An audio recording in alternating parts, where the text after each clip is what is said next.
नमस्कार सभी को। अभी हम स्टार्ट करेंगे बहुत ही important chapter integrated pest management. Entomology का पार्ट है, काफ़ी सारे क्वेश्चंस भी इससे पूछे जाते हैं। काफ़ी ब्रॉड टर्म है और इसमें बहुत कुछ आ जाता है। ठीक है, तो चलिए स्टार्ट करते हैं। आईपीएम के बारे में या इंटीग्रेटेड पेस्ट मैनेजमेंट अगर बात करें किसको बोलते हैं, तो यहाँ पे देखो तीन अलग अलग चीज़ है: इंटीग्रेटेड, पेस्ट और मैनेजमेंट। पहले इन तीनों टर्म्स को समझते हैं। ठीक है, टर्म्स को समझते हैं कैसे। देखो, इंटीग्रेटेड किसको बोलते हैं, हमें पता है किसी भी इंसेक्ट को कंट्रोल करने के बहुत सारे मेथड हैं। अब वो बायोलॉजिकल भी हैं, केमिकल है, कल्चरल है, मैकेनिकल है, आपने सब पढ़ा होगा। इन सब को जब एक साथ यूज़ करते हैं, इन सब को जब एक साथ इस तरीके से यूज़ करते हैं कि हमारी कॉस्ट ऑफ जो प्रोटेक्शन है उसको उस प्रॉपर किसी इंसेक्ट से बचाने के लिए हम जो कंट्रोल मेजर्स अप्लाई कर रहे हैं उसकी कॉस्ट कम से कम आए और हमें बेटर रिजल्ट मिले। इन्वायरमेंट हमारा कम से कम प्रभावित होना चाहिए, ठीक है, और प्रोडक्शन ज़्यादा हो।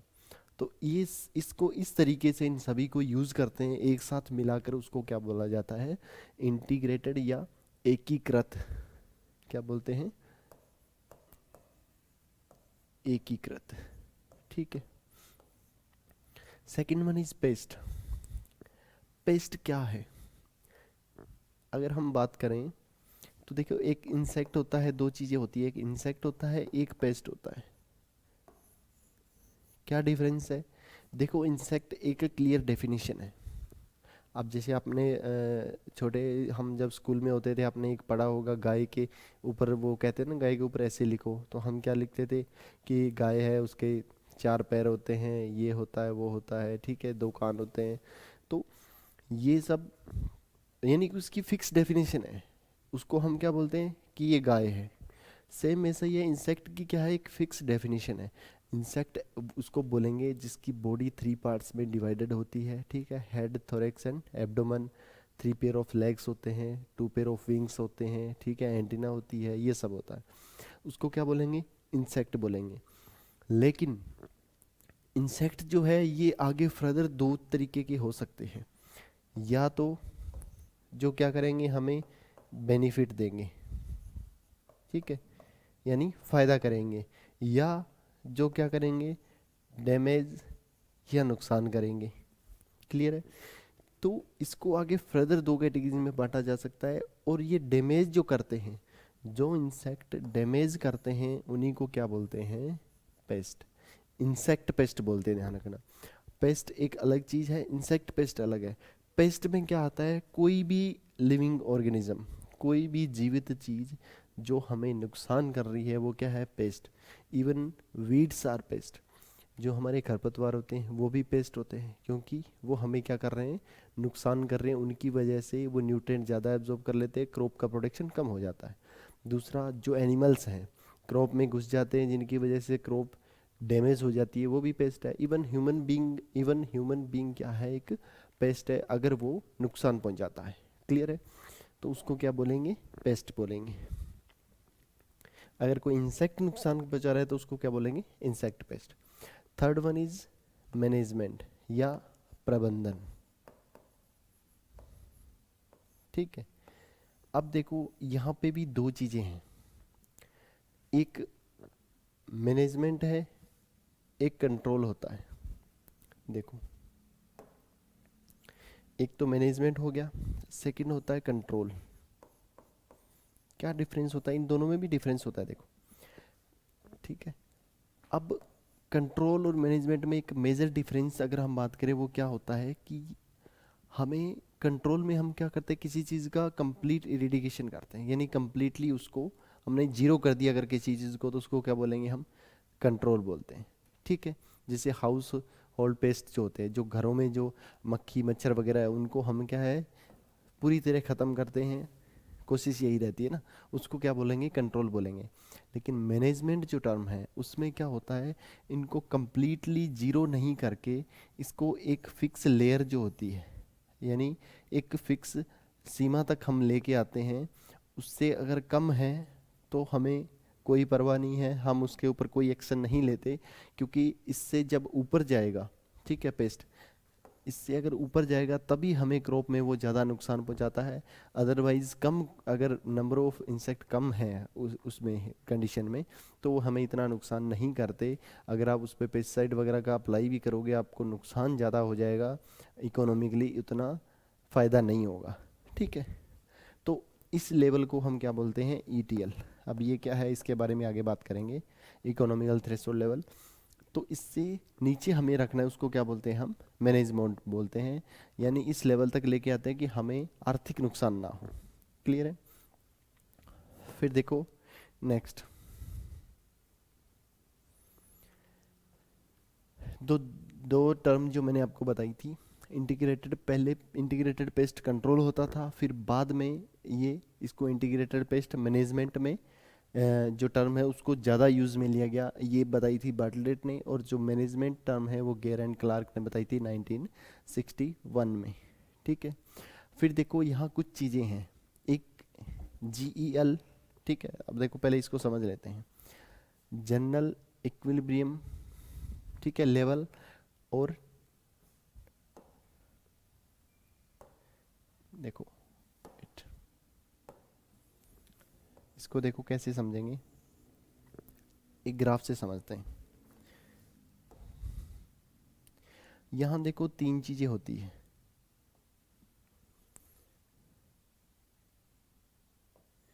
एक मान लो ये लेवल है,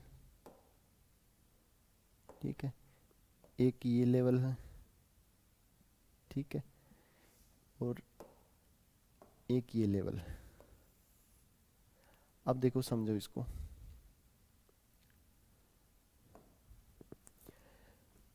ये क्या है, GEP, जनरल इक्विलिब्रियम लेवल, या पोजीशन बोल सकते हैं, लेवल। ठीक है, GEL।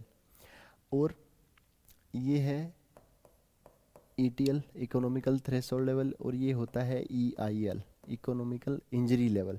ये पेस्ट टू पेस्ट वेरी करता है, ये ऊपर नीचे हो सकती है, वो बताता हूँ कैसे हो सकती है। ठीक है, जनरल कंडीशन में ऐसा होता है। इसमें क्या होता है, देखो सबसे पहले अगर हम बात करें, GEP या GEL जो होता है वो क्या होता है, किसी भी पेस्ट की वो संख्या, किसी भी पेस्ट की वो संख्या जो नॉर्मल कंडीशन में बनी रहती है, अगर हम उसमें इंटरवेंशन नहीं करते हैं, तो उस क्रॉप में उस पेस्ट की उतने नंबर ऑफ पेस्ट जो है वो ऑलमोस्ट रहते ही रहते हैं। ठीक है, उसको क्या बोलते हैं, जनरल इक्विलिब्रियम लेवल। अब मान लो कोई भी पेस्ट है, ठीक है, उसका ये लेवल है ना, मान लो ये अप डाउन होता रहता है इसके ऊपर, लेकिन ये कभी भी जो है इससे ऊपर नहीं जाता, ETL तक। ठीक है, इसको क्या बोलेंगे, जनरल इक्विलिब्रियम लेवल।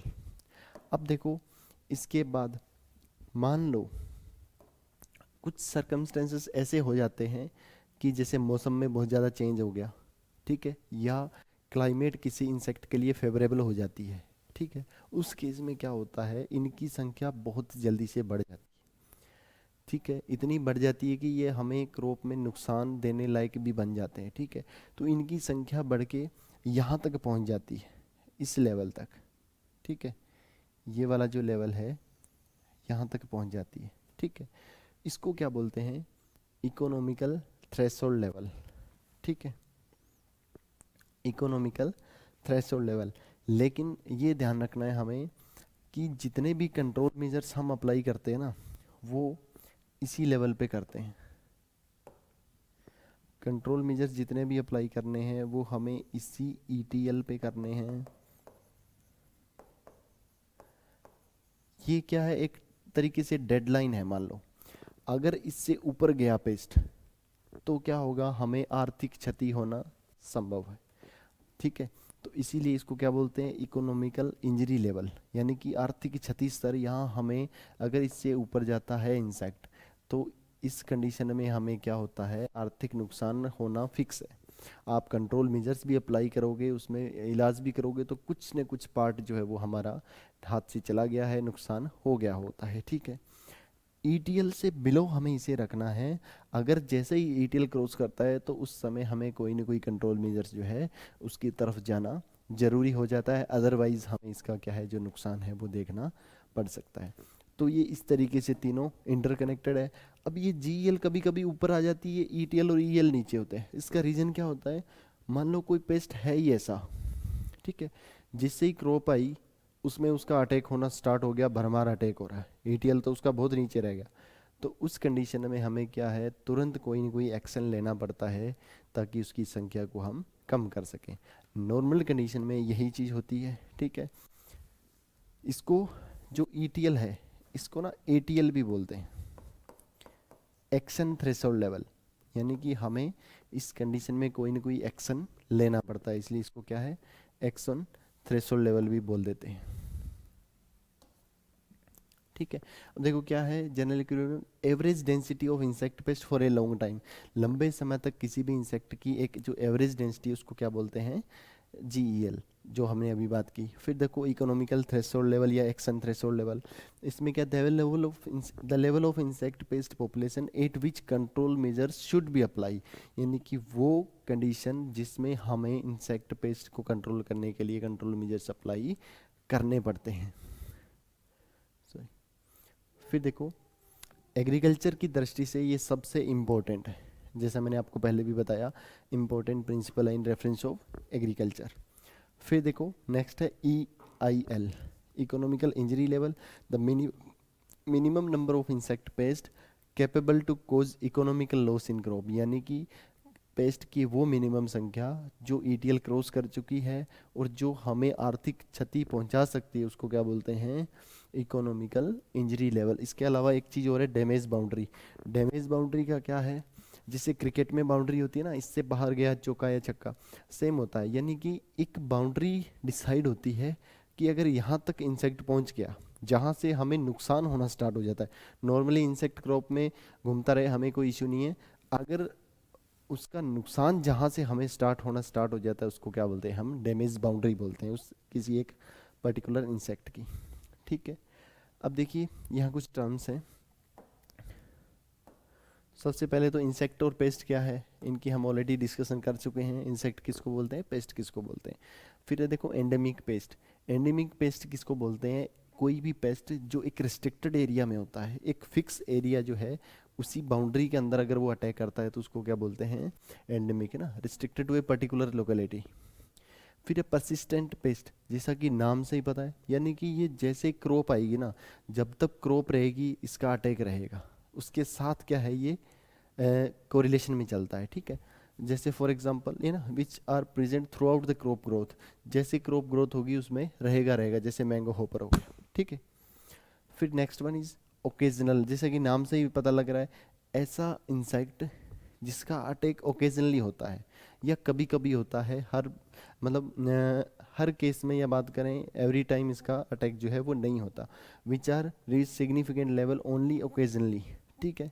एग्जाम्पल के तौर पर इनका जो EIL है वो क्रॉस करता है कब, अगर वेदर कंडीशन ऐसी हो जाए या टेम्परेचर बढ़ जाए या इनके लिए फेवरेबल क्लाइमेट हो जाए, तो उस केस में ये क्या है, उसमें पहुंच जाते हैं, इनको क्या बोलते हैं, ओकेजनल पेस्ट। रेगुलर पेस्ट यानी वो जो क्रॉप बाउंड होते हैं, वो क्रॉप के साथ रेगुलर रहते ही रहते हैं, जैसे राइस की अगर बात करो आप, ठीक है, राइस स्टेम हो गया, ठीक है, राइस में आजकल लीफ जो फोल्डर लगता है वो हो गया, ठीक है, कॉटन के अंदर वाइट फ्लाई होगी, तो ये चीज़ क्या है, इसको बोलते हैं रेगुलर पेस्ट।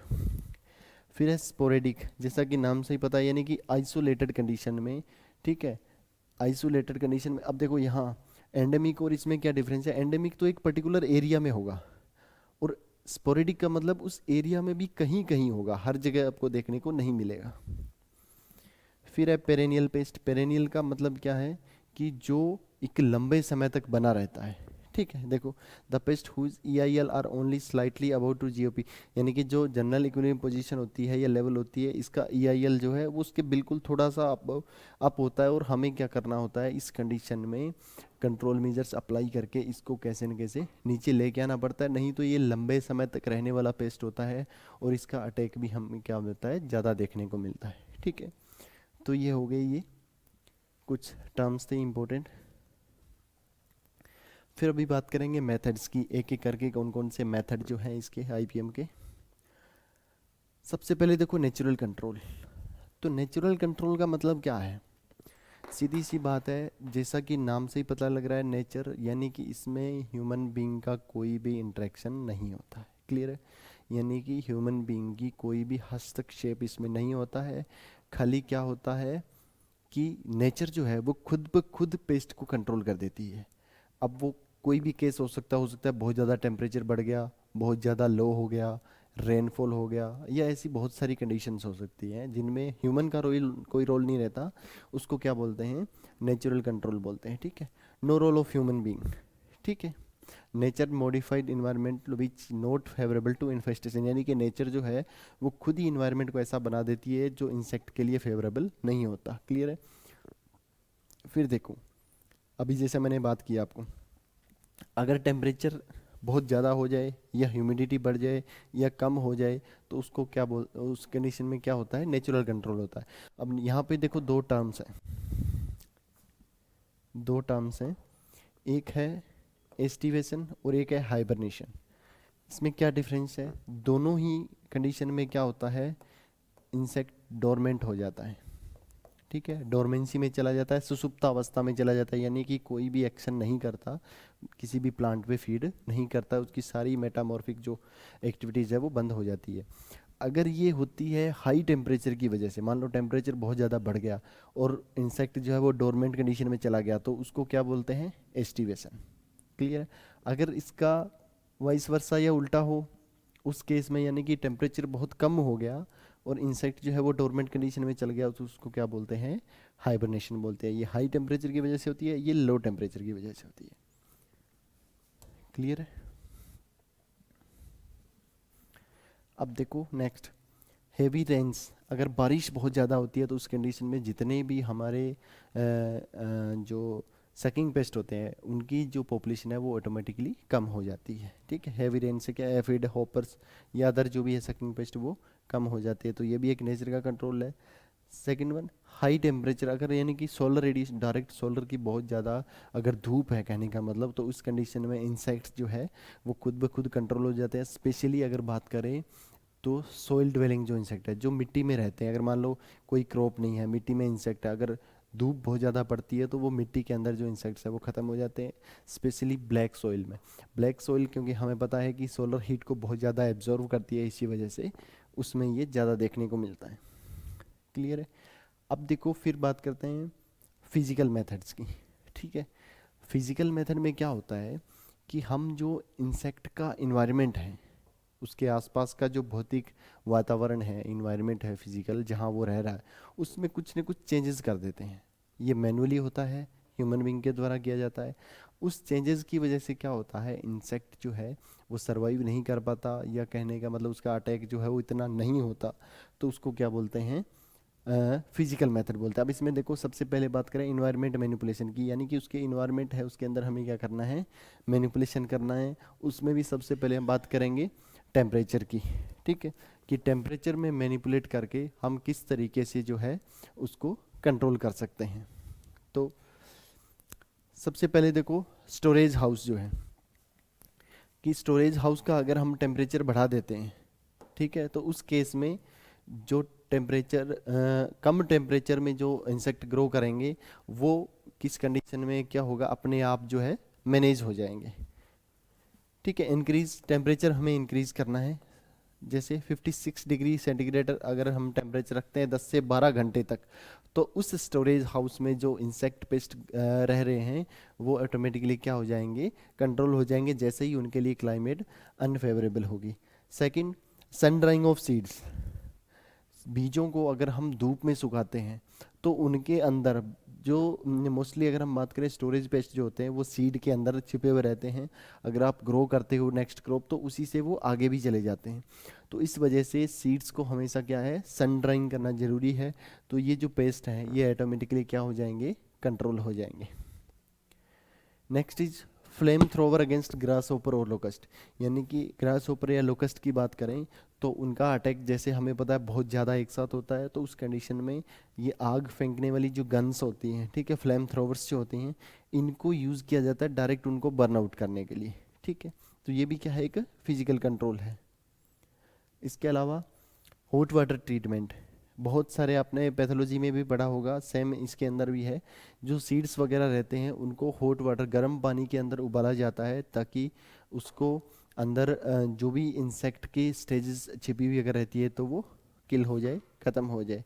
इसमें क्या करते हैं 50 से 55 डिग्री सेंटीग्रेड पर 15 मिनट के लिए क्या करते हैं इनको जो है सीड्स या सीडलिंग्स जो होती है उनको रखते हैं, स्पेशली जो वाइट टिप निमेटोड होता है राइस का, उसको कंट्रोल करने के लिए उसके सीडलिंग्स को रखा जाता है। ठीक है। फिर देखो बर्निंग टॉर्च यूज़ करते हैं, आरएच यानी कि रेड हेरी कैटरपिलर। जो रेड हेरी कैटरपिलर होती है एक पॉलीफेगस पेस्ट है, उसको कंट्रोल करने के लिए बर्निंग टॉर्च यूज़ करते हैं डायरेक्ट उसको किल करने के लिए। एंड उसके अलावा कोल्ड स्टोरेज, बहुत सारे वेजिटेबल्स और फ्रूट्स जो होते हैं हमारे उनको हम स्टोर करते हैं कम टेम्परेचर पे। ठीक है। तो टेम्परेचर कम रखते हैं, उस कंडीशन में ये जो है ग्रो नहीं हो पाते और जो है डोरमेंट कंडीशन में चले जाते हैं। ठीक है। फॉर एग्जांपल देखो कोल्ड स्टोरेज में फ्रूट्स और वेजिटेबल्स रखते हैं 1 से 2 डिग्री सेंटीग्रेड टेम्परेचर पर फ्रूट फ्लाई को किल करने के लिए, क्योंकि फ्रूट फ्लाई के जो एग्स वगैरह है वो फ्रूट का जो पल्प या स्किन जो होती है उसके नीचे रहते हैं। जैसे ही हम इसको कम टेम्परेचर पे स्टोर करते हैं तो ये जो है आगे ग्रो नहीं कर पाती। ठीक है। तो ये सब हो गया।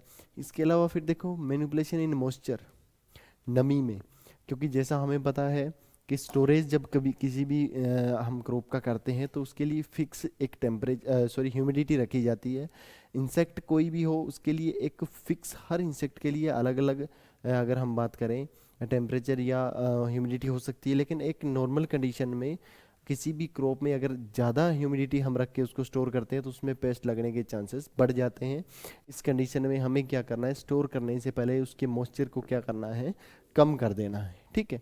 जनरली अगर ग्रेन्स की बात करें तो 8 से 10 डिग्री पे उसको स्टोर करते हैं। नेक्स्ट है अल्टरनेट वेटिंग एंड ड्राइंग करते हैं फील्ड की, राइस की स्पेशली। ठीक है। किसको कंट्रोल करने के लिए, बीपीएच या ब्राउन प्लांट होपर जिसको बोलते हैं। ठीक है। ब्राउन प्लांट होपर, क्योंकि इससे क्या होता है एक बार पानी दे दिया फिर फील्ड जैसे ही थोड़ा सा सूखा उसके बाद फिर पानी दे दिया तो इससे क्या होता है बीपीएच की पॉपुलेशन को हम कंट्रोल कर सकते हैं। ऐसे ही फ्लडिंग और ड्रेनिंग, यानी कि खेत को जो है पानी से भर देते हैं तो उससे भी बहुत सारे जो सोइल ड्वेलिंग इंसेक्ट जो मिट्टी में रहते हैं उनको कंट्रोल किया जा सकता है, जैसे दीमक वगैरह हो गई। ठीक है। तो ये सारे क्या हैं, एक तरीके से हमारे फिजिकल मेथड के अंदर आते हैं। फिर देखिए मैनिपुलेशन इन लाइट, लाइट में मैनिपुलेशन करके भी हम थोड़ा सा एक्स्ट्रा लाइट प्रोवाइड करवा के, कहने का मतलब क्या कर सकते हैं इसको, क्योंकि जनरली इंसेक्ट्स कुछ ऐसे होते हैं जो डार्कनेस को पसंद करते हैं। अगर बहुत ज़्यादा डार्कनेस या डंप रहता है तो वहाँ पे इनका अटैक या एकलिंग वगैरह ज़्यादा होती है, उस कंडीशन में लाइट प्रोवाइड करके हम इसको कंट्रोल कर सकते हैं। देखिए इंफ्रा रेड लाइट जो होती है उसको यूज़ किया जाता है किसको कंट्रोल करने के लिए, जो स्टोरेज ग्रेन्स जो होते हैं उनके अंदर पास की जाती है, ताकि जो स्टोरेज इंसेक्ट्स जो लगते हैं स्टोरेज हाउस में उनको कंट्रोल इससे किया जा सके, उसको पास करते हैं। इसके अलावा देखो provide lighting in storage godown which reduce the fertility of Indian meal moth, जो इंडियन मील मोथ होता है उसकी प्रोडक्टिविटी को डिक्रीज करने के लिए क्या किया जाता है, लाइट को प्रोवाइड किया जाता है, क्योंकि ये अगर डार्कनेस ज़्यादा रहती है तो इसकी जो प्रोडक्टिविटी या बात करें इसकी जो जनरेशन है वो जल्दी जल्दी से बढ़ती है, तो उस केस में इसको कंट्रोल किया जा सकता है। Use of light traps to attract positively phototrophic insects, generally जो लेपिडोप्टेरा ऑर्डर्स के इंसेक्ट्स होते हैं मोस्टली, ये कोलियोप्टेरा के कुछ इंसेक्ट्स होते हैं, इनको कंट्रोल करने के लिए क्या लाइट ट्रैप का यूज़ किया जाता है। तो लाइट ट्रैप के अंदर क्या होता है कि उसकी तरफ अट्रैक्ट होकर इनको कंट्रोल किया जा सकता है। क्या होता है लाइट ट्रैप उसके बारे में आगे देखेंगे। फिर देखो मैनिपुलेशन इन एयर, एयर के अंदर मैनिपुलेशन करके भी हम इसको कंट्रोल कर सकते हैं। अब एयर में मैनिपुलेशन का मतलब क्या होता है, जैसे कपड़ा हो गया, कपड़ा बीटल जो होता है वो ऐसा पेस्ट है बहुत ज़्यादा अगर नमी है या कम नमी है या टेम्परेचर कम ज़्यादा है तो भी वो सरवाइव कर जाता है, लेकिन वो ऑक्सीजन के प्रति क्या होता है, सेंसिटिव होता है। यानी कि अगर ऑक्सीजन जो है उसको प्रॉपर नहीं मिले या एयर की हम बात करें पास नहीं हो तो उसका अटैक नहीं होता। ठीक है। तो उस केस में जैसे हो गया, ठीक है, इंक्रीज द CO2 कंसंट्रेशन, ठीक है, इन कंट्रोल्ड एटमॉस्फेयर, यानी कि कोई भी हम जैसे स्टोरेज हाउस की बात करें तो कंट्रोल ही होता है, हमें उसको पर्टिकुलर एक स्ट्रक्चर बनी होती है उसके अंदर उसको रखते हैं, उसमें CO2 की कंसंट्रेशन बढ़ा देते हैं। इससे क्या होता है, CO2 की बढ़ती है, ऑक्सीजन कम होती है, तो क्या है एक घुटन सी होती है, कहने का मतलब इंसेक्ट्स को। ठीक है, एस्फाइजेशन होता है, इससे क्या होता है, इसको हम पेस्ट को कंट्रोल कर सकते हैं। Second one, oxygen level reduce करेंगे, जैसा मैंने आपको बताया खपरा बीटल के लिए। ठीक है, इसके अलावा जो सीड्स होते हैं, वेजिटेबल्स के सीड हो गए, ठीक है, या अदर क्रॉप्स के, उनकी सीड्स के ऊपर ना हम एक वेजिटेबल ऑयल की कोटिंग कर देते हैं। अब उस ऑयल की कोटिंग की वजह से क्या होता है, इंसेक्ट जो है वो उसको प्रेफर नहीं करता उस पर एग लेइंग करने। ठीक है, देखिए, coating of stored grain with vegetable oil to prevent adults to of pulse beetle from egg laying, यानी कि जो पल्स बीटल या बात करें दाल का भ्रंग जिसको बोलते हैं, इसको एग लेइंग से रोका जा सकता है, क्योंकि ये सीड के ऊपर एग लेइंग करता है।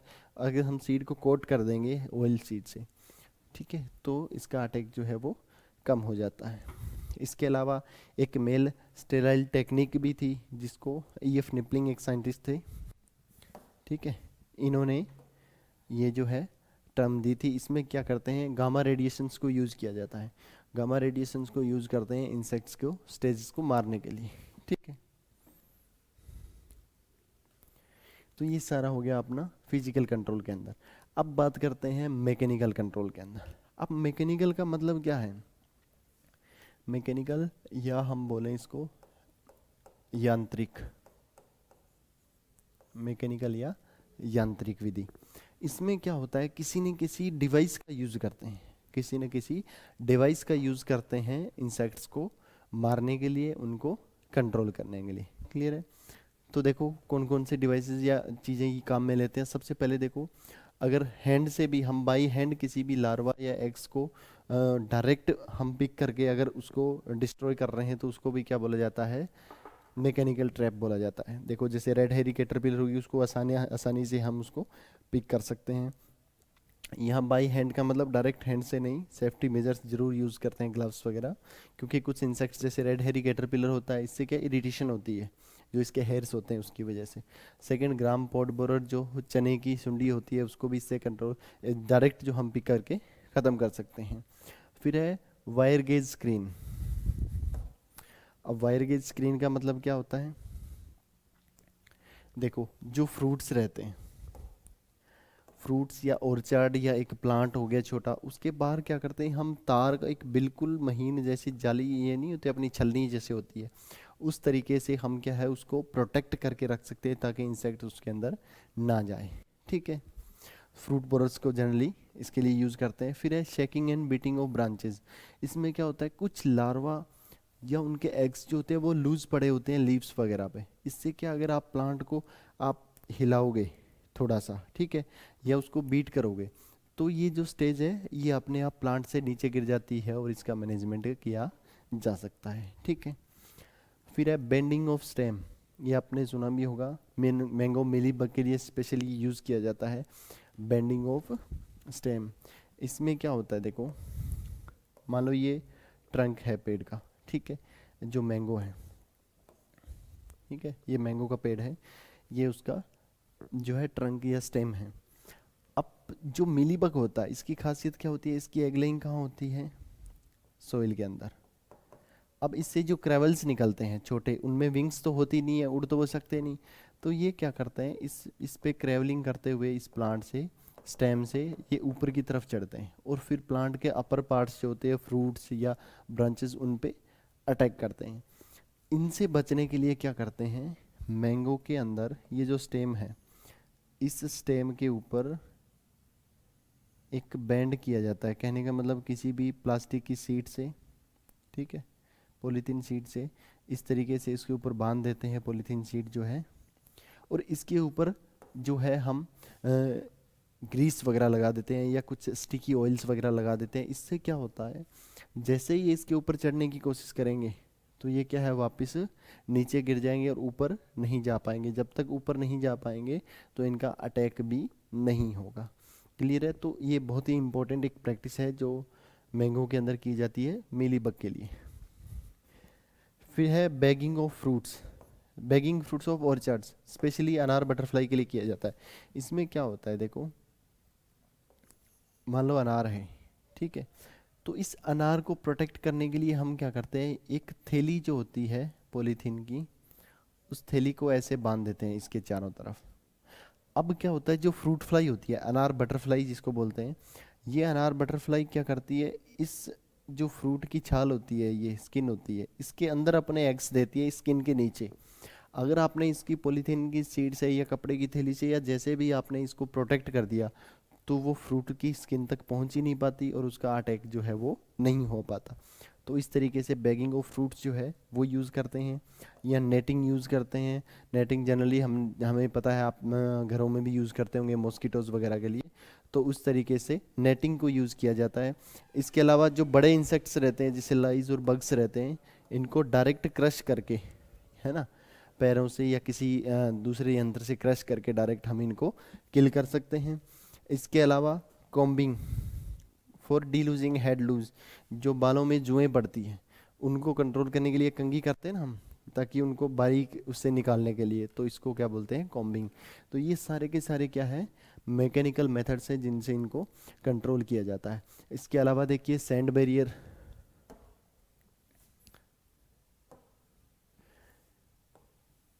ठीक है। सैंड बैरियर का मतलब क्या होता है, कई बार जैसे पोटैटो में होता है, हम आलू को क्या करते हैं, हार्वेस्ट करने के बाद उसको फील्ड में ही छोड़ देते हैं, तो उसके ऊपर बहुत सारे ऐसे इंसेक्ट्स होते हैं जो बाद में उस पर अटैक कर देते हैं। और भी बहुत सारी जो अगर बात करें रूट क्रॉप्स होती है उनमें, तो इससे बचने के लिए क्या करते हैं हम, जैसे ही फ्रूट्स को उनको वेजिटेबल्स को या फ्रूट्स को रखते हैं, उसके ऊपर एक पतली क्या है, एक उसको सॉइल की एक लेयर से ढक देते हैं, यानी कि डायरेक्ट ऊपर एक्सपोज नहीं होना चाहिए, ताकि जो है उससे जो ग्रेन्स, स्टोर ग्रेन जो इंसेक्ट होते हैं उनसे बचा जा सकता है, ठीक है। Protecting of stored grains with a layer of sand on the top, उसके ऊपर एक लेयर लगा देते हैं। फिर है वाटर बैरियर। वाटर बैरियर में क्या है, कि पानी का, आप देखा होगा आपने एंड्स को, चींटियों से बचने के लिए हम क्या करते हैं, मान लो कोई टेबल है, ठीक है, घरों में भी जनरली ये होता है, मान लो कोई टेबल है,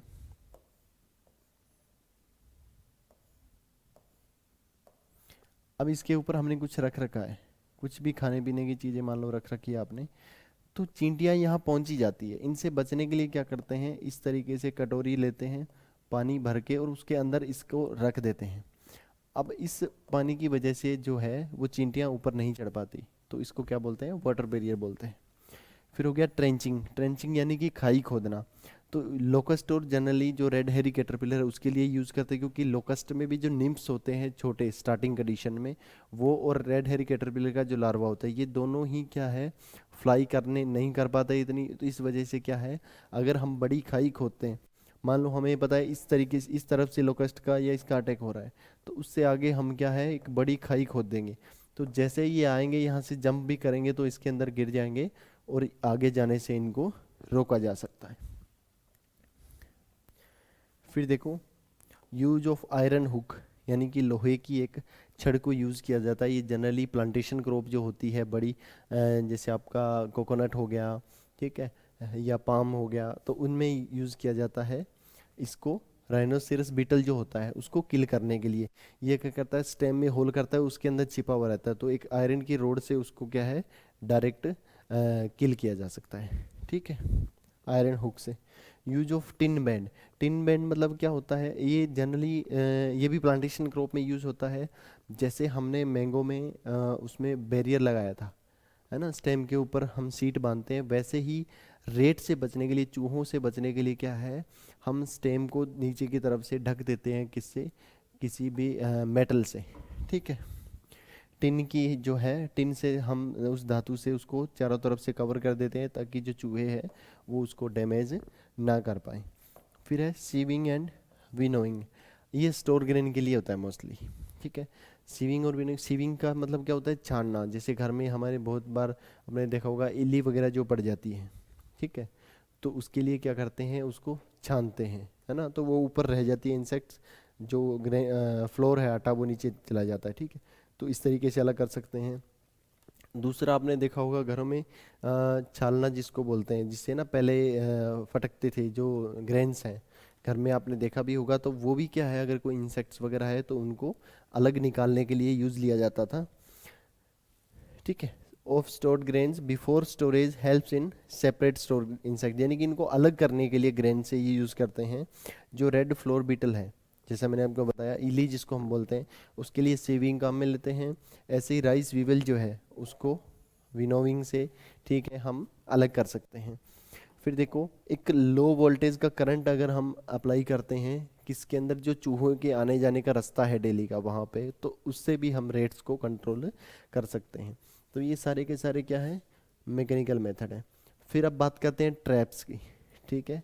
ट्रैप्स कौन कौन से हैं जिनको मोस्टली हम यूज़ करते हैं? सबसे पहले तो देखो, ये ट्रैप जिसकी हम अभी बात कर रहे थे, मैंने आपको बताया लाइट ट्रैप। ये क्या है? Light trap. ये कैसे काम करता है? देखो, इसमें यहाँ पे ये लाइट लगी रहती है, ठीक है। और ये नीचे, ये बहुत सारे टाइप का, तो आपको दूसरे टाइप का भी देखने को मिल सकता है। ये जो बॉक्स देख रहे हो आप, अगर आप किसी इंसेक्ट्स को जिंदा पकड़ना चाह रहे हो, ठीक है, रिसर्च पर्पज से, तब तो इसको सीधा रखते हैं, इसमें से इंसेक्ट जो है उनको हम कलेक्ट कर सकते हैं। अदरवाइज इसमें हम क्या करते हैं, किसी बकेट में या दूसरे पात्र में क्या करते हैं, पानी भर के और उसके अंदर वो डाल देते हैं, जो भी आपका केरोसिन का तेल हो गया या दूसरे जो एक्सपायर्ड पेस्टिसाइड्स पड़े रहते हैं उसको डाल सकते हैं। अब जैसे ही इंसेक्ट जो नॉकटर्नल हैबिट के होते हैं वो इस लाइट की तरफ अट्रैक्ट होंगे, अट्रैक्ट होके जैसे ही वो इसमें से नीचे गिरेंगे, तो यहाँ पे उसको हम क्या कर सकते हैं, कलेक्ट कर सकते हैं, ठीक है। तो ये हो गया लाइट ट्रिप। जनरली जो लेपिडोप्टेरा इंसेक्ट्स हैं उनके लिए काम में लिया जाता है इसको, ठीक है। जो लेपिडोप्टेरा ऑर्डर के, वो मोस्टली, ये देखो मॉनिटरिंग के भी काम आता है। अगर आपने इसको फील्ड में लगाया, हो सकता है 100% कंट्रोल ना हो, लेकिन मॉनिटर अच्छे से कर सकते हो आप कि कितने टाइप के पेस्ट इसमें आ रहे हैं और कौन कौन से पेस्ट का जो है अटैक हो रहा है हमारे फील्ड के अंदर। देखो, इसकी किस किस के लिए यूज़ करते हैं इसको, कतरा या रेड हेरिकेटर जिसको बोलते हैं, वाइट ग्रब हो गया, ग्राम पोट बोरर हो गया, इसके अलावा बहुत से इंसेक्ट जो है उनको भी हम कंट्रोल कर सकते हैं। Second one is this, what is this? This is yellow sticky trap, ठीक है। जैसा ये येलो है, सेम ब्लू कलर का भी होता है, ठीक है। इसमें क्या होता है, देखो, इस ये एक टुकड़ा होता है प्लास्टिक का, थिन प्लास्टिक मान लो या कागज़ का मान लो, तो इसके ऊपर दोनों तरफ गम लगा रहता है, गोंद लगा रहता है। इसको हम फील्ड में टांग देते हैं, तो जो सकिंग पेस्ट है वो येलो कलर की तरफ अट्रैक्ट होते हैं मोस्टली। जो वाइट फ्लाई वगैरह हो गया, एफिड हो गया, जैसिड हो गया, ठीक है, ये येलो कलर की तरफ अट्रैक्ट होते हैं। आप भी कभी नोटिस किया हो, कभी खेत में जाना येलो कलर की टी शर्ट वगैरह पहन के या परना बांध के, तो आप जाओगे देखना इतने सारे इंसेक्ट्स जो हैं वो हमारे ऊपर आके बैठ जाते हैं। तो वो इसी वजह से होता है क्योंकि वो उसको पसंद करते हैं। तो इस इनको कंट्रोल करने के लिए हम ये यूज़ में ले सकते हैं। बहुत माइन्यूट छोटे इंसेक्ट्स होते हैं, वो इसके ऊपर आके बैठेंगे और वहीं पे चिपक जाते हैं, ठीक है। ये हो गया येलो स्टिकी ट्रैप का। फिर देखो, ये एफिड, जैसिड, वाइट फ्लाई, जैसे मैंने आपको बताया, ऐसा ही एक ब्लू ट्रैप भी होता है। जैसा ये येलो कलर का है, वैसा ही वो क्या होता है, ब्लू कलर का होता है। और वो, ये जो ब्लू है, ये किसको कंट्रोल करने के लिए काम में लिया जाता है? थ्रिप्स को, ठीक है। थ्रिप्स जो लगती है वो जनरली येलो कलर की तरफ, सॉरी, ब्लू कलर की तरफ ज़्यादा अट्रैक्ट होती है, और उसके लिए हम क्या करते हैं, ब्लू स्टिकी ट्रैप जो है वो काम में लेते हैं। फिर next one is fruit fly trap. ये क्या है? फ्रूट फ्लाई को कंट्रोल करने के लिए काम में लिया जाता है, ठीक है। इसमें क्या होता है, ये जो ढक्कन है, जैसा हमने फिरोमोन ट्रैप की अभी बात करेंगे, फिरोमोन ट्रैप की तरह इसमें क्या होता है, यहाँ एक ल्यूर लगा होता है जिसमें एक पर्टिकुलर उस फ्रूट बोरर इंसेक्ट की जो फीमेल होती है उसकी फ्रेगनेंस रहती है, इसकी तरफ अट्रैक्ट होते हैं इंसेक्ट। तो ये जो आपको दिख रहा है, इसमें क्या है, चारों तरफ पानी भरा जाता है अंदर, उसमें मिट्टी का तेल वगैरह रखते हैं, सेम लाइट ट्रिप की तरह। और इसमें नीचे की तरफ से ना एक पासिंग होती है इंसेक्ट्स की, वो यहाँ से इंटर होंगे, सॉरी, ये यहाँ से इंटर होंगे इस जगह से इसकी तरफ, और बाद में ये जो साइड में इसमें पानी या भरा रहता है उसके अंदर गिर जाते हैं और वहीं इसका कंट्रोल हो जाता है, ठीक है। तो इस तरीके से ये ट्रैप्स हैं जिनको हम काम में ले सकते हैं। फिर है देखो फिरोमोन ट्रैप्स, ठीक है, बहुत ही इंपॉर्टेंट है। अब फिरोमोन ट्रैप्स देखो, इनको क्या है, सेक्स हार्मोन या एक्टो हार्मोन्स भी बोला जाता है। एक्टो हार्मोन्स एक्टो क्यों बोला जाता है, क्योंकि ये जो इंसेक्ट की बॉडी है उससे बाहर सीक्रेट किए जाते हैं, ठीक है, बाहर सीक्रेट किए जाते हैं दूसरे इंसेक्ट को अट्रैक्ट करने के लिए, ठीक है। और सेक्स हार्मोन इसलिए बोलते हैं क्योंकि ये अपोजिट सेक्स के ऊपर वर्क करता है, ठीक है।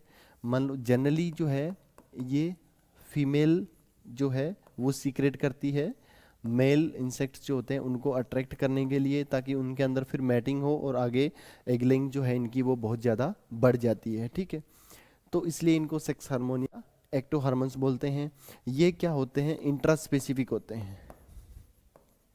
इंट्रा स्पेसिफिक का मतलब क्या हो गया, सेम स्पीसीज का, एक ही स्पीसीज के जो दो इंसेक्ट होंगे उनके मेल और फीमेल के बीच में ये जो है उनको पास लाने का काम करता है ये जो फिरोमोन होता है, ठीक है। देखिए देखते हैं इसमें आगे क्या होता है। देखो ये कार्लसन और ब्यूटेन ने इसको बताया था 1959 में। Sex फिरोमोन mostly released by female insect, ठीक है, मोस्टली फीमेल इंसेक्ट रिलीज करती है, ठीक है। वैसे मेल इंसेक्ट्स जो है वो भी इसको रिलीज करते हैं, लेकिन एक अलग केस में जनरली फीमेल्स ही इसको सीक्रेट करती है। इंट्रा स्पेसिफिक होता है, जैसे मैंने आपको बताया, सेम ही इंसेक्ट की स्पीसीज के दो जो इंसेक्ट्स हैं अलग अलग अलग अलग सेक्स के जो इंसेक्ट्स होते हैं उनमें ये काम होती है। फिर इसकी डोज है देखो 5 ट्रैप्स जो है वो पर हेक्टेयर जो हम यूज़ करते हैं लगभग। और ये जो ल्यूर होता है इसकी वैलिडिटी जनरली 15 से 30 दिन की रहती है, वो डिपेंड करता है उस पर। तो वो जो भी उसकी वैलिडिटी है उसके बाद इसको चेंज किया जाता है। ये देखो इस तरीके का होता है ये आपको दिख रहा है, इस तरीके का ये फिरोमोन ट्रैप होता है। इसमें जो क्रॉप है उसकी हाइट से थोड़ा सा इसको ऊपर लगाते हैं, और ये जो पॉलीथीन होती है ये नीचे से ओपन होती है, पहले इसको टाइट बांध के इसके अंदर किसी भी एक वेट वाली चीज़ को डाल देते हैं, जैसे पत्थर या कंकड़ वगैरह, ताकि ये सीधा रहे, हवा से उड़े नहीं। यहाँ पे जो है इस जगह पे एक ल्यूर लगता है, ल्यूर लगता है जिसके अंदर ये जो आर्टिफिशियल इसकी फ्रेगनेंस होती है, जैसा मैंने अभी आपको बताया कि एक एक्टो हार्मोन होता है जो फीमेल सीक्रेट करती है, मेल उसकी तरफ अट्रैक्ट होता है। तो वही वाली जो फ्रेगनेंस है उसको इस कैप्सूल के अंदर जो ये ल्यूर होता है इसके अंदर उसको कैद किया जाता है। उसी की वजह से जब इसको यहाँ लगाते हैं तो मेल इंसेक्ट्स फीमेल की तरफ जाने की बजाय इसकी तरफ अट्रैक्ट होते हैं, और वो इस ट्रैप के अंदर जो है वो यहाँ कैप्चर हो जाते हैं। ये भी मॉनिटरिंग के लिए काम में आता है। इसको आप लगाओगे तो ये पर्टिकुलर स्पीसीज बेस पे है, उसी स्पीसीज के जो है मेल्स इसमें आएंगे, हमें पता लग जाता है कि उसका अटैक कितना ज़्यादा है, ताकि हम उसके लिए कंट्रोल मेजर्स जो हैं वो आगे अप्लाई कर पाएँ, ठीक है। इसके अलावा देखो अलग अलग इंसेक्ट्स जो हैं उनके लिए अलग अलग सेक्स फिरोमोन है, उसी के हिसाब से इनको नाम दिया गया है। जैसे सिल्क वर्म के लिए बॉम्बिकोल, पिंक बॉलवर्म के लिए गोसिप्लूर, ग्राम पोर्ट बोर के लिए हेलील्यूर, हेलिकॉर पार्मिजेरा होता है ना ये गोसिपेरा, और टोबैको कैटरपिलर के लिए स्पोडोप्टेरा लिटरे जो होता है उसके लिए स्पोडोल्यूर, फ्रूट फ्लाई के लिए मिथाइल यूजिनोल। फ्रूट फ्लाई के लिए क्या यूज़ करते हैं, मिथाइल यूजिनोल जो होता है उसको यूज़ करते हैं।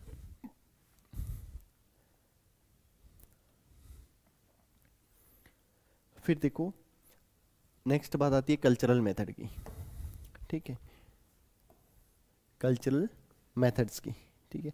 कल्चरल मेथड कौन कौन से हैं, ठीक है, तो उसकी बात करते हैं।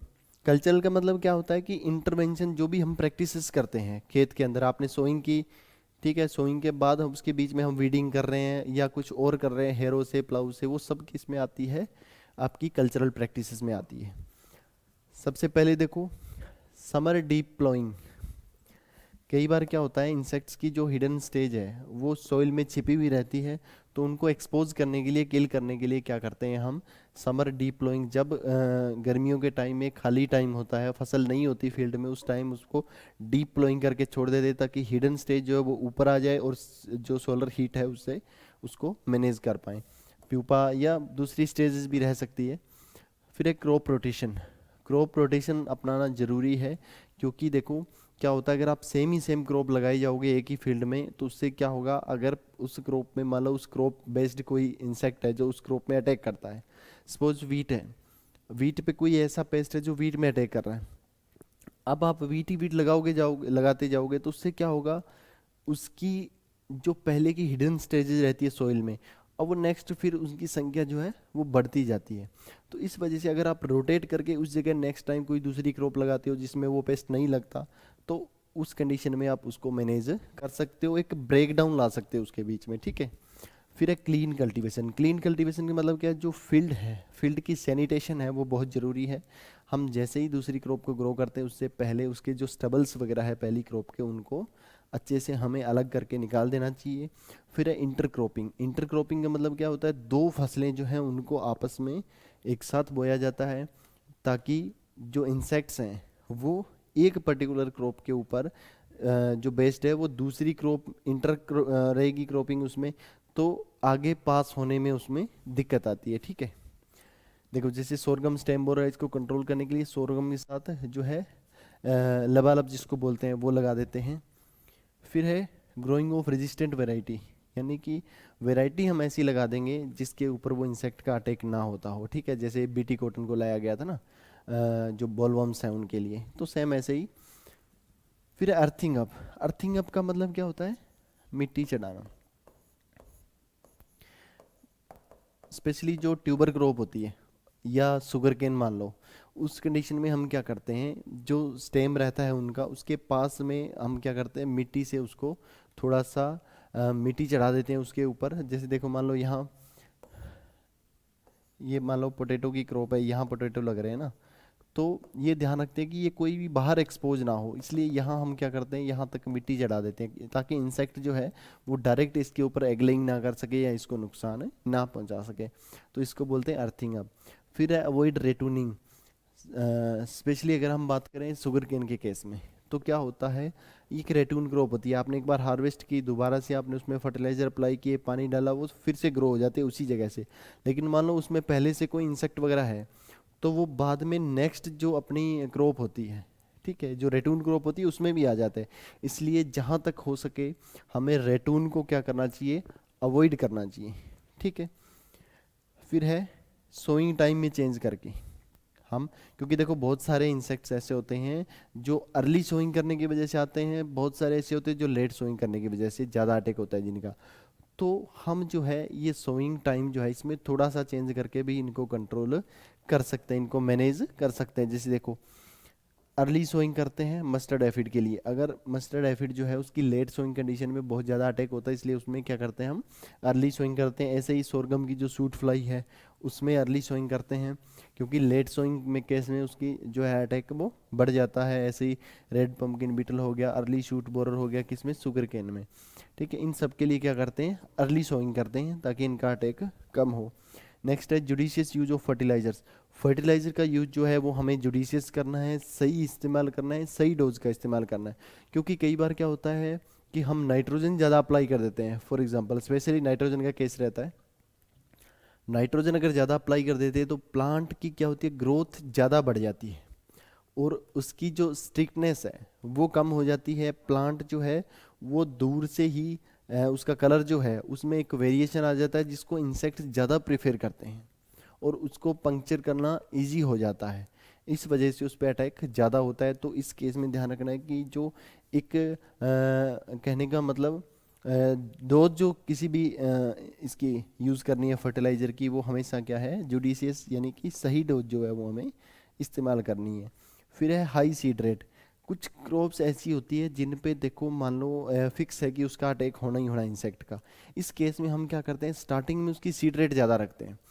प्लांट जो ज़्यादा डेंस होंगे, अब उसमें से पेस्ट का अटैक भी होगा, तो जहाँ जहाँ पेस्ट का अटैक हुआ है उन प्लांट्स को हम बाहर से उसको बाद में निकाल के अलग कर देते हैं। तो हमारा जो क्रॉप का वो रहता है, एक बात करें प्लांट्स के जो नंबर ऑफ प्लांट्स है वो भी उतने रह जाते हैं जितने हमें चाहिए, प्लस जो अफेक्टेड प्लांट्स हैं उनको हम हटा देते हैं। स्पेशली सोरगम के लिए यूज़ किया जाता है, शूट फ्लाई के लिए, ठीक है। अफेक्टेड प्लांट्स को हम रिमूव कर देते हैं बाद में, ठीक है। तो ये सारे क्या है, हमारे कल्चरल मेथड है। इनके अलावा क्लिपिंग ऑफ टिप्स, जैसे स्पेशली हम अगर बात करें येलो स्टेम बोरर की राइस में, तो जो प्लांट की टिप्स होती हैं,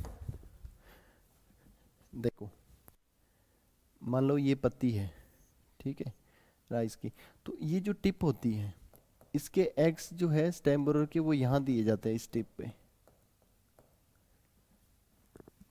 अब क्या करते हैं, जैसे ही मान लो ये नर्सरी प्लांट है, इसको हम मेन फील्ड में ट्रांसफर कर रहे हैं, ट्रांसप्लांटिंग कर रहे हैं, उससे पहले क्या करते हैं, इस पोर्शन को हम हटा देते हैं, क्लिपिंग ऑफ टिप्स, टिप्स को हटा देते हैं, ताकि ये जो है ये आगे मेन फील्ड में ना जाए, ये जो एग्स वगैरह है, इस तरीके से हम इसको मैनेज कर सकते हैं। तो क्लिपिंग ऑफ टिप्स भी एक अच्छी कल्चरल प्रैक्टिस है।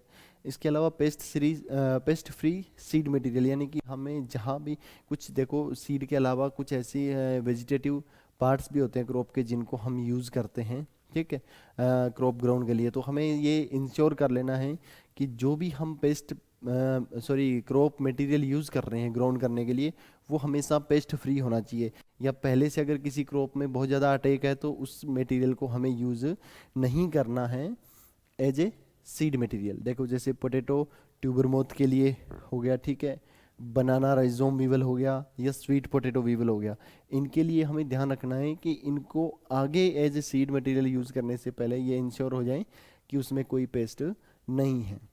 इसके बाद है फिर डिस्ट्रक्शन ऑफ अल्टरनेट होस्ट। अब देखो अगर सेम फैमिलीज की क्रॉप रहती है, ठीक है, फॉर एग्जांपल कॉटन है मालवेसी कुल की, ऐसे ही कॉटन के साथ अगर मान लो भिंडी हो गई, ठीक है, या कॉटन के ऊपर जो पेस्ट है जो अल्टरनेट है दूसरे क्रॉप में भी लगते हैं, फॉर एग्जांपल कॉटन के अंदर एक बोलवर्म लगती है, अमेरिकन बोलवर्म, सेम का अटैक किसके ऊपर होता है, टोमेटो के ऊपर भी होता है, ठीक है। तो अगर कॉटन और टोमेटो आप लगाओगे एक साथ, या अगर चेंज भी होता है साइकिल, तो भी क्या होता है, उस पे पहले टोमेटो पे अटैक हो गया, फिर कॉटन पे हो गया, या कॉटन पे फिर टोमेटो पे, तो उसका एक साइकिल चलता रहता है। तो ये ध्यान रखना है कि हमें क्या करना है, अल्टरनेट जो होस्ट है उसका ध्यान रखना है, उसके आसपास ना हो। जैसे कॉटन वाइट फ्लाई के लिए टोमेटो, ब्रिंजल, ये जो है हमें उसमें नहीं लगानी है। अदरवाइज जो वाइट फ्लाई का अटैक है वो इसमें भी होता है, इसमें भी होता है, और कॉटन में भी होता है, तो इसकी संख्या जो है वो बढ़ती जाएगी। फिर है pruning of twigs and branch to eliminate borers in mango, यानी कि जो शाखाएं रहती है उसमें हमें समय समय पर क्या एक्स्ट्रा जो ब्रांचेस वगैरह होती है, या ऐसी ब्रांचेस जिन पे पहले से किसी इंसेक्ट का अटैक है, उनकी हमें प्रूनिंग या थिनिंग जो है वो टाइम टू टाइम करते रहना चाहिए, ताकि वो आगे दूसरे पार्ट्स पे, प्लांट्स पे, ब्रांचेस पे ना फैले, ठीक है। बोरर्स इन मैंगो, सिट्रस और कैशो, इनमें बोरर को मैनेज करने के लिए ये किया जाता है। फिर है ट्रैप क्रॉप। अब ट्रैप क्रॉप क्या होता है, देखो फांसू फसलें जिसको बोलते हैं, मान लो ये कॉटन का फील्ड है, ठीक है, कॉटन का फील्ड है, मुझे पता है इसके अंदर अमेरिकन बोलवर्म का अटैक होता है। सेम का अटैक किस में होता है, टोमेटो में भी होता है, जिसको हम क्या बोलते हैं, टोमेटो फ्रूट बोरर जिसको बोलते हैं, दोनों हेलिकोवर्पा है। अब मेरी मेन क्रॉप यहाँ क्या है, कॉटन, तो मैं इसके चारों तरफ क्या करूँगा, टोमेटो ग्रो कर दूंगा। अब इसका अटैक जो होगा वो पहले किस पे होगा, इस टोमेटो क्रॉप पे, टोमेटो क्रॉप पे अटैक होगा। तो इस टोमेटो क्रॉप को जिसके ऊपर पेस्ट से वो अफेक्टेड हुई है उसको हम निकाल के फेंक देते हैं, ठीक है। तो इससे क्या है, इसका मैनेजमेंट हो गया। अब जो हमारी मेन फसल है वो सुरक्षित रह जाती है, तो इसको क्या बोलते हैं, ट्रैप क्रॉप। तो इस तरीके से ट्रैप क्रॉप को भी हम काम में ले सकते हैं। ये कुछ ट्रैप क्रॉप्स हैं पेस्ट के लिए। जैसे कॉटन में हम क्या लगाते हैं, भिंडी या मैरीगोल्ड लगाते हैं, ठीक है, ये बॉलवर्म्स के लिए, क्योंकि दोनों देखो मालवेसी की है, पर टोमेटो भी लगा सकते हैं, क्योंकि ये देखो टोमेटो तो उस केस में है, और ओकरा या मैरीगोल्ड है ये सेम फैमिली की है। तो इसमें क्या होता है कि उस पेस्ट का अटैक जो कॉटन पे लगेगा वो इस पे भी लगता है, इसको बाद में हटा देते हैं। टोमेटो में मैरीगोल्ड हो गया हेलियोथिस के लिए, हेलिकोवर्पा के लिए, कोल क्रॉप्स होगी जो हमारी गोभी वगैरह जो होती है, ठीक है, उसमें हम क्या है, एज मस्टर्ड को जो है उसको यूज़ करते हैं एज ए ट्रैप क्रॉप, क्योंकि सेम फैमिली की है, तो उस पर अगर अटैक होता है तो उसको हम बाद में हटा देते हैं। ये करते हैं डीबीएम के लिए, जो डायमंड बैक मॉथ होता है। ऐसे ही कुकुम्बर में मेज लगाते हैं फ्रूट फ्लाई को कंट्रोल करने के लिए। क्लियर है। तो ये कुछ ट्रैप क्रॉप्स हैं, इस तरीके से हम इसको पेस्ट को बचा सकते हैं। फिर नेक्स्ट है बायोलॉजिकल मेथड। बायोलॉजिकल मेथड का यह मतलब क्या है, सीधा सा ये समझो कि हम किसी एक इंसेक्ट का यूज़ करते हैं दूसरे इंसेक्ट को कंट्रोल करने के लिए, या किसी भी एक लिविंग ऑर्गेनिज्म का यूज़ करना दूसरे लिविंग ऑर्गेनिज्म को कंट्रोल करने के लिए, उसको क्या बोलते हैं हम, बायोलॉजिकल कंट्रोल करते हैं, कहते हैं एक जीव से दूसरे जीव का कंट्रोल करना। तो देखिए फर्स्ट बायोलॉजिकल कंट्रोल जो था वो किया गया था लोकस्ट का, इंडियन मैना, जो हमारी मैना होती है ना, उसका उससे कंट्रोल किया गया था लोकस्ट का मॉरिशियस में। ठीक है, ये फर्स्ट सक्सेसफुल एग्जांपल था। उसके बाद देखो इसकी एक क्लासिकल बायोलॉजिकल कंट्रोल। अब देखिए क्लासिकल बायोलॉजिकल कंट्रोल जनरली क्या होता है, मान लो हमने कहीं से कुछ सीड मटेरियल या कुछ भी क्रॉप मटेरियल हमने दूसरी कंट्री से उसको इंपोर्ट किया, ठीक है, इंपोर्ट कर रहे हैं, तो उस केस में मान लो यहाँ कोई पेस्ट ऐसा है जो पहले नहीं था और उस क्रॉप मटेरियल के साथ इस जगह आ गया हमारे पास। अब क्या होगा, उसका अटैक भी उस क्रॉप में ज़्यादा होने लग गया।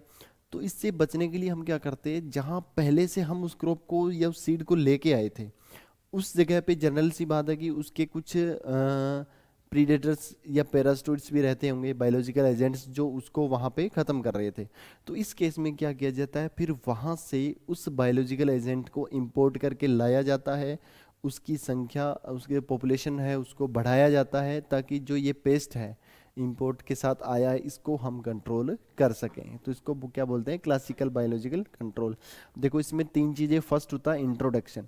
इंट्रोडक्शन जैसा मैंने आपको बताया कि इंपोर्ट करना है उस नेचुरल एनिमी को, कहाँ से, जहाँ से वो पेस्ट आया है उस जगह से। import the natural enemy of insect pest from their original place and release at needy place।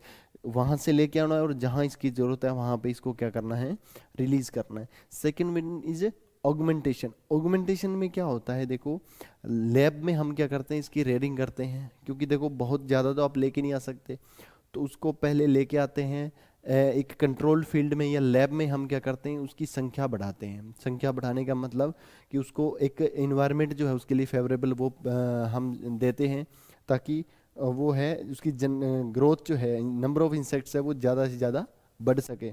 फिर इनको हम क्या करते हैं, रिलीज करते हैं फील्ड के अंदर। ठीक है, release the natural enemies after mass rearing in laboratories to increase population control of insect pest. ठीक है, फिर है कंजर्वेशन।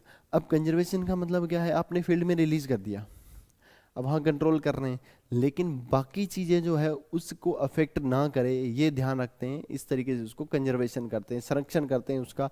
मान लो कोई दूसरा अगर बात करें प्रीडेटर ऐसा ना हो जो उसको फीड कर रहा हो, तो इस चीज़ को थोड़ा सा ध्यान में रखते हुए इस तरीके से करते हैं। Provide the protected and favourable environment to natural enemies in field to increase the population, ठीक है, ऑफ नेचुरल एनिमी।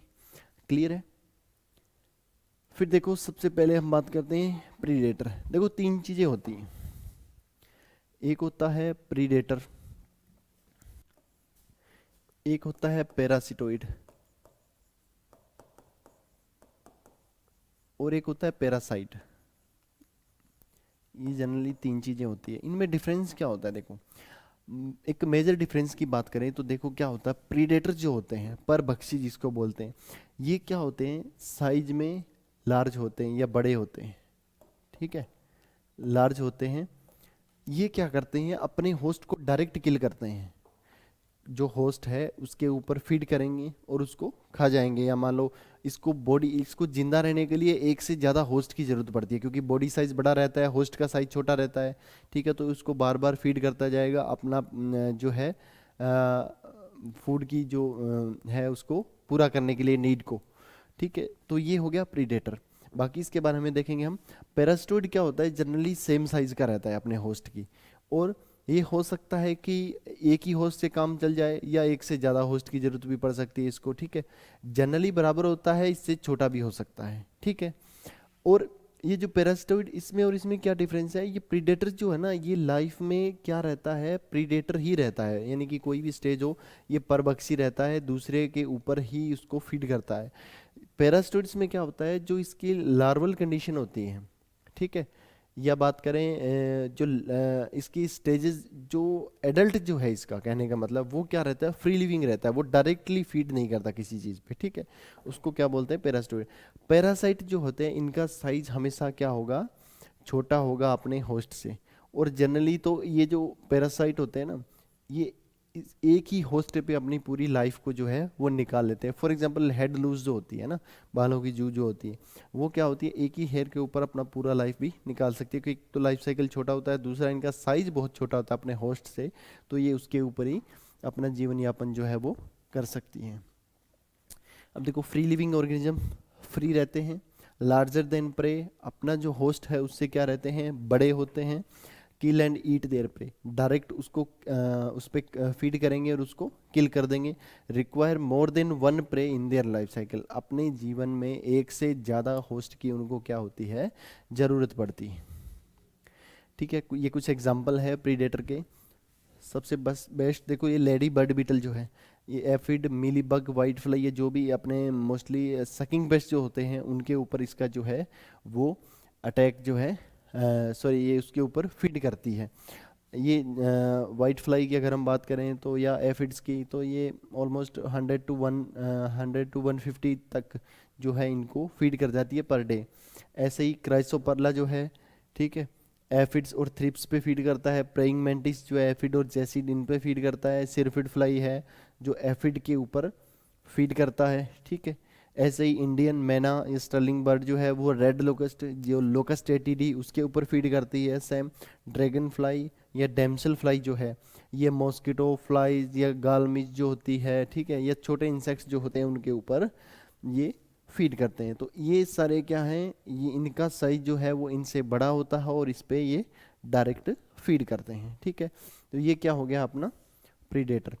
अब देखिए फॉर एग्जांपल, ये कुछ प्रीडेटर्स के एग्जांपल हैं। इसमें क्या है, ये जो है, ये और ये जो आपको दिख रही हैं, ये सारे के सारे क्या हैं, प्रीडेटर हैं। ये क्राइसोपर्ला है, ग्रीन लेसविंग जिसको हम बोलते हैं, ये अपना red hairy, sorry lady bird beetle, sorry lady bird beetle इसको बोलते हैं, कोक्सिनेला। ये जो है एफिड पे, और ये भी एफिड पे किस तरीके से फीड करते हैं वो चीज़ है। ये क्या है, प्रीडेटर्स है, ग्रीन लेसविंग और लेडी बर्ड बीटल। क्लियर है। फिर देखो एक वीडियो है, इसमें आप आसानी से देख सकते हो कि किस तरीके से फीड करता है। ये लेडी बर्ड बीटल का एक वीडियो है जो किस पे फीड कर रहा है, एफिड के ऊपर फीड कर रहा है, तो इसको आप देख सकते हो।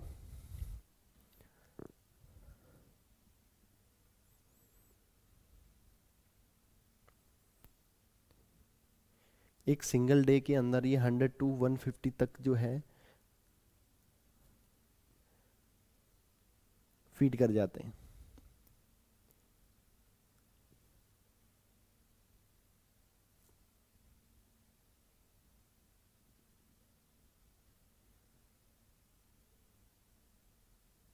इस तरीके से ढूंढ ढूंढ के ये अपने पेज जो भी होस्ट होता है उसको किल करता रहता है, ठीक है। ये कुछ और नेचुरल एनिमी प्रीडेटर्स हैं हमारे जो फीड करते हैं इंसेक्ट्स के ऊपर, ठीक है। जैसे ये प्रेइंग मेंटिस हो गया, या प्रीडेटरी स्पाइडर जो होगी है वो होगी, टिल्यार हो गया, या फिर इंडियन मैना जो है। तो ये सारे के सारे क्या हैं, ऐसे हैं जो अटैक करते हैं अपने होस्ट के ऊपर, उसको डायरेक्ट किल करते हैं। सब के सब क्या है, प्रीडेटर हैं। ये देखो जैसे प्रेइंग मेंटिस की हम बात करते हैं, ये भी एग्रीकल्चर के जो इम्पोर्टेंट सॉरी पेस्ट है हमारे उसको भी फीड करता है। ये एग्जांपल के तौर पे मैंने आपको दिखाया। इसके जो फ्रंट लेग्स रहती हैं ये इसी तरीके से मॉडिफाइड होती है ताकि ये कैच कर सके, अपने रेप्टोरियल होती है, इसको कैच कर सकते हैं, अपने होस्ट को दबा के फिर उसको फीड कर सकती है। एक वीडियो के हिसाब से भी देख सकते हो, इसमें तो इसने बड़े इंसेक्ट्स को भी ये फीड कर जाता है, ठीक है। देखो फॉर एग्जाम्पल,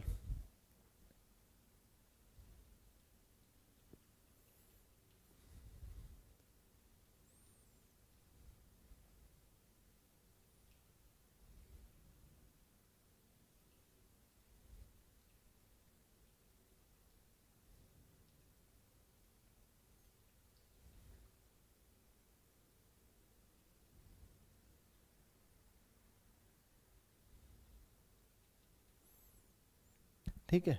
इस तरीके से जो है ये प्रीडेटर्स जो है वो अपने होस्ट को किल करते हैं। फिर है पैरास्टोइड्स।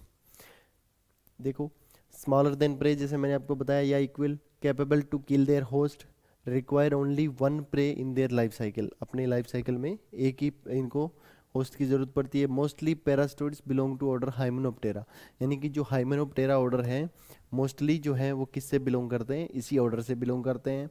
एग पैरास्टोइड, जैसे फॉर एग्जांपल है ना ट्राइकोग्रामा स्पीसीज जो है, ये क्या है, जो भी लेपिडोप्टेरन इंसेक्ट है इसके लिए मोस्टली यूज़ किया जाता है।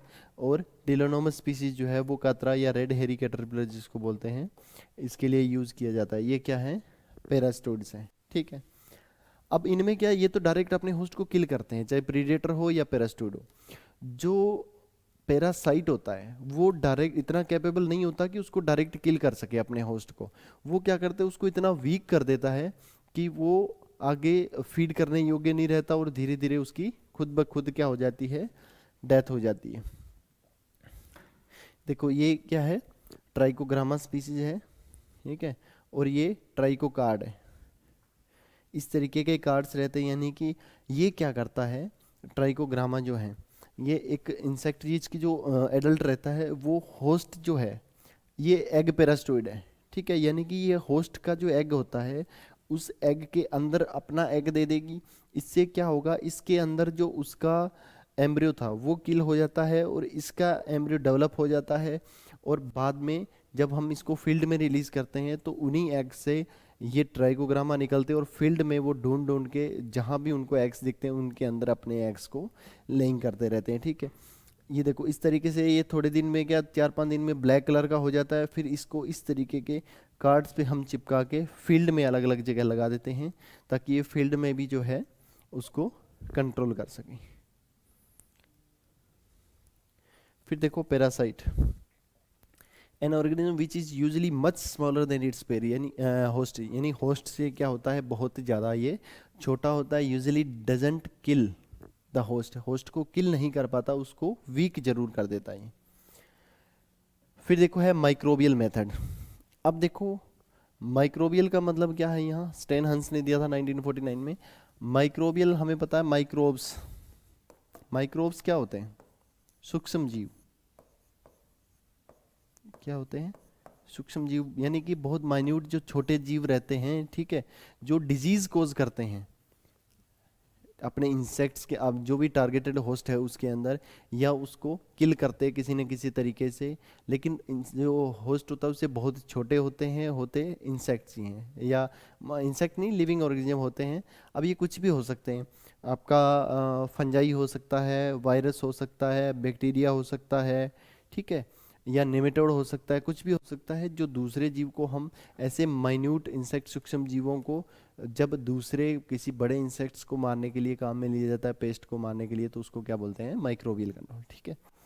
देखो microbial control refers to the use of disease causing organism, यानी ये क्या है, डिजीज कोज करते हैं अपने इंसेक्ट के अंदर जो टारगेटेड होस्ट है, to reduce the population of insect pest below the damaging level, उनको एक डैमेजिंग लेवल से नीचे लाने के लिए, उसको कंट्रोल करने के लिए। सबसे पहले बात करते हैं वायरस की, ठीक है।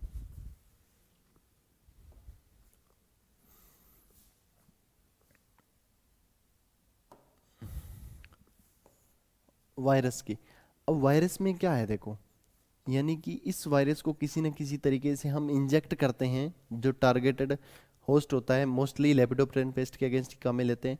ये क्या उसके अंदर वायरल इन्फेक्शन कर देता है और धीरे धीरे वो इंसेक्ट जो है टारगेटेड होस्ट उसकी डेथ हो जाती है, वो मर जाता है, ठीक है। और हम इस तरीके से उसको कंट्रोल कर सकते हैं। इसमें मेनली जो सबसे ज़्यादा यूज होता है वो एनपीवी है, न्यूक्लियर पॉलीहेड्रोसिस वायरस, ठीक है। 250 to 500 एलई पर हेक्टेयर। एलई क्या है, यहाँ देखो ये होता है लार्वल इक्विवेलेंट, लार्वल इक्विवेलेंट, यानी कि ये लार्वल इक्विवेलेंट कैसे बनता है ये भी बता देता हूं मैं। लार्वल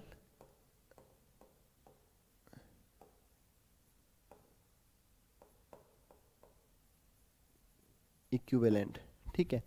लार्वल इक्विवेलेंट का मतलब क्या होता है, मान लो हमने वायरस इंजेक्ट किया, हमने वायरस की स्प्रे कर दी फील्ड के अंदर। अब क्या होगा, जो इंसेक्ट उस पर फीड करेगा वायरस उसकी बॉडी के अंदर चला गया।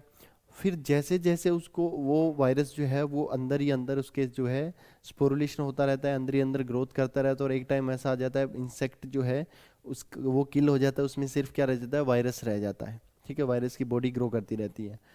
तो उसके बाद ये जो फुली इन्फेस्टेड, इसको क्या बोलते हैं, इन्फेस्टेड लार्वा बोलते हैं। तो फुली इन्फेस्टेड लार्वा जो होता है उसी को बाद में वापस हम क्रश करके एज ए पेस्टिसाइड यूज़ कर सकते हैं, ये वही है।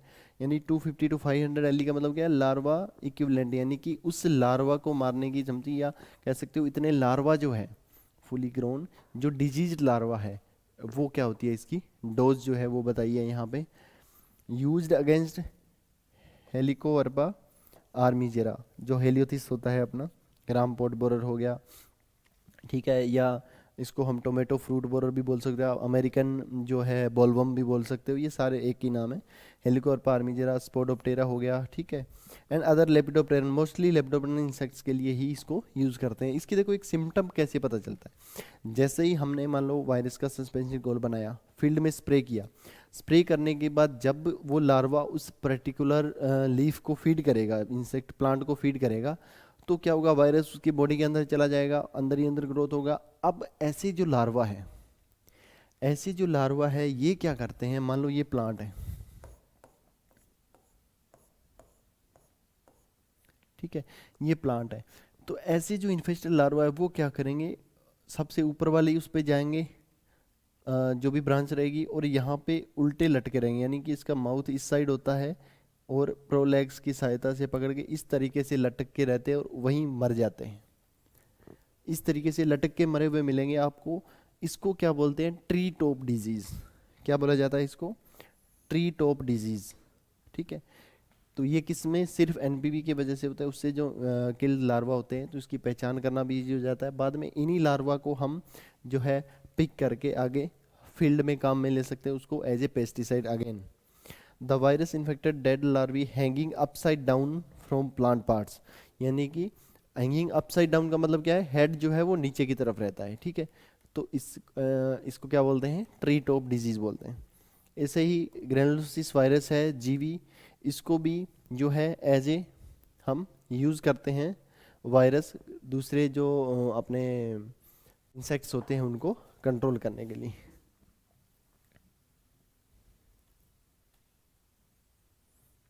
हाँ जी। फिर देखिए बैक्टीरिया, ठीक है।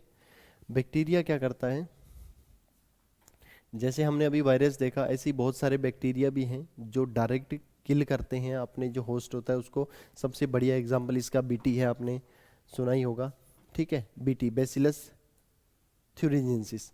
अब देखो ये क्या होता है, ये एक तो लेपिडोप्टेरन जो इंसेक्ट्स हैं, क्योंकि देखो फील्ड के अंदर ज़्यादातर जो डैमेज होता है वो लेपिडोप्टेरन इंसेक्ट्स की वजह से होता है। अगर स्टोरेज हाउस की बात करें तो उसमें कोलियोप्टेरन जो इंसेक्ट होते हैं, कोलियोप्टेरा ऑर्डर के, उनका ज़्यादा अटैक होता है। तो लेपिडोप्टेरन इंसेक्ट्स में ये बहुत अच्छे से काम करता है। हाईली पैथोजेनिक, वेट,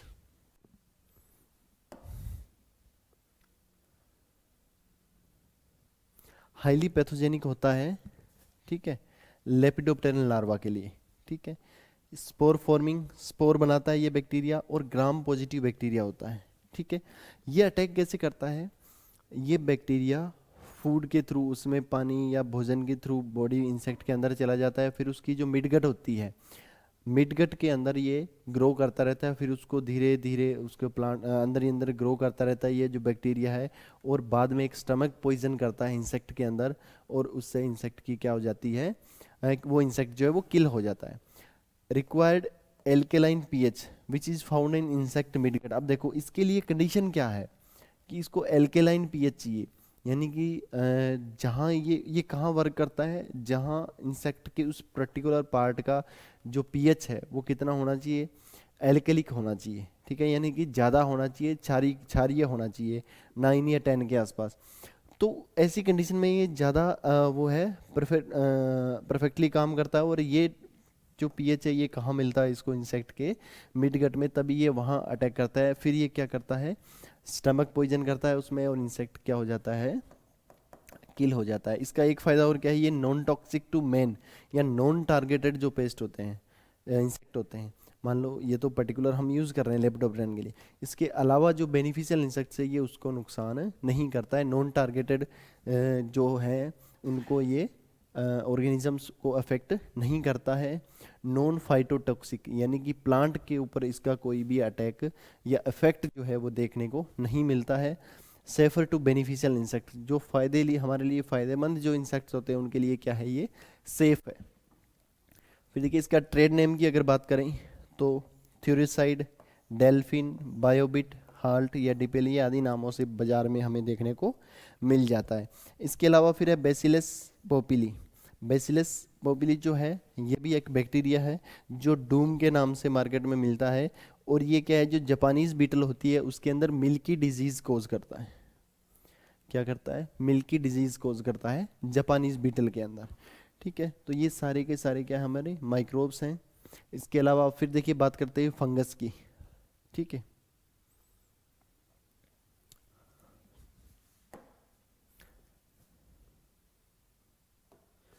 अब देखो फंगस हमें पता है, देखो दो इंसेक्ट जो होते हैं, माइक्रोब्स जो होते हैं, वो सिर्फ दो तरीके से इंसेक्ट की बॉडी के अंदर एंटर होंगे। या तो वो किसी फूड सोर्स के थ्रू उसके बॉडी के अंदर जाएंगे, या फिर वो ऊपर से उसकी बॉडी को पेनिट्रेट करते हैं। अगर हम बात करें वायरस की या बैक्टीरिया की, तो वो क्या करते हैं, इसकी बॉडी के अंदर किसी फूड सोर्स के थ्रू इंजेक्ट होते हैं। ठीक है, अगर हम बात करें फंजाई की या फिर बात करें निमेटोड्स की, तो ये क्या करते हैं, इंसेक्ट की बॉडी के ऊपर जैसे ही टच में आते हैं उसकी बॉडी को भेद के पेनिट्रेट करके उसकी बॉडी के अंदर जाते हैं, ना कि माउथ के थ्रू। क्लियर है। आप देखो most of the entomopathogenic fungi infect their host by penetration. ठीक है, द क्यूटिकल, जो क्यूटिकल होती है इंसेक्ट की, उसको पेनिट्रेट करके उसकी बॉडी के अंदर चले जाते हैं। देखो जो एक दो एग्जांपल है बेस्ट, मेटराइजम एनाइसोप्ली हो गया, बिवेरिया बेसियाना हो गया।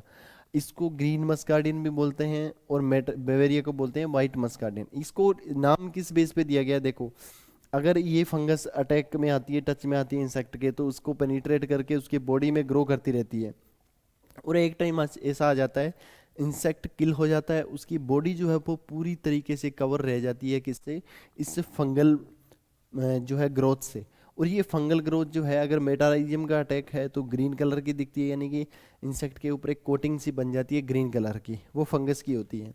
अगर ये वाइट कलर की होती है, वो किस वजह से होती है, बेवेरिया बेसियाना जो होता है उसकी वजह से।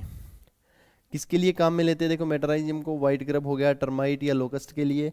ऐसे ही बेवेरिया को जो है वो यूज़ लेते हैं वाइट ग्रब, डायमंड बैकमोथ हो गया, thrips, grass hopper, white fly, aphid, codling moth. ठीक है, जो अगर बात करें वीट का भी जो स्टेम बोरर है उसके लिए भी यूज़ करते हैं। ठीक है, बहुत सारे पेस्ट ऐसे हैं जिनके लिए इनको यूज़ किया जाता है।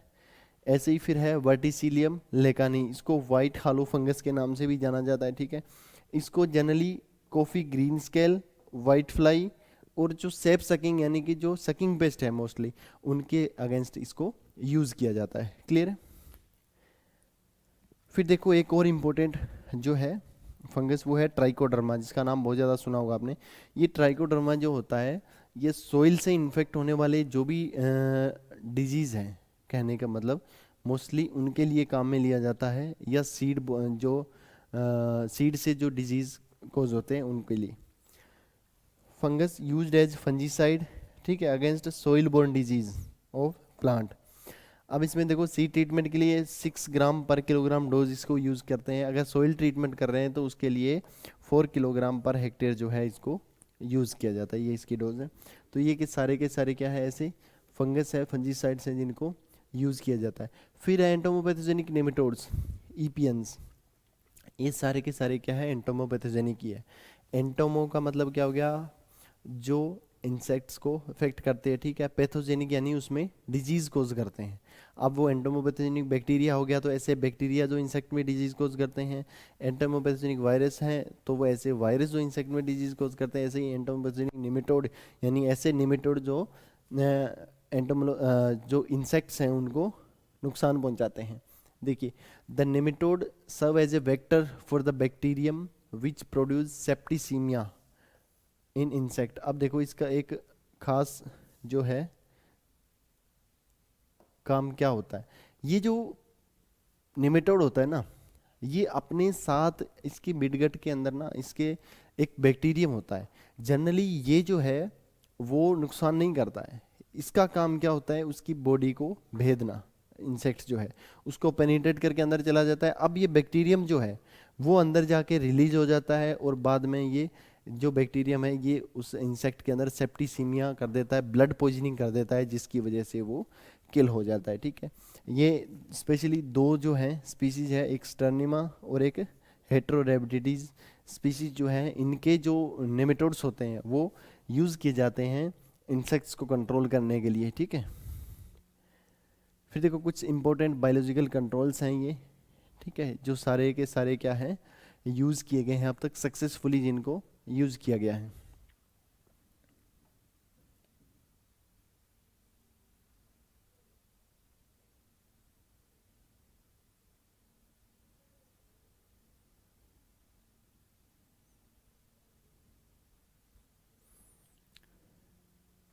ठीक है, नेक्स्ट बात आती है केमिकल कंट्रोल की।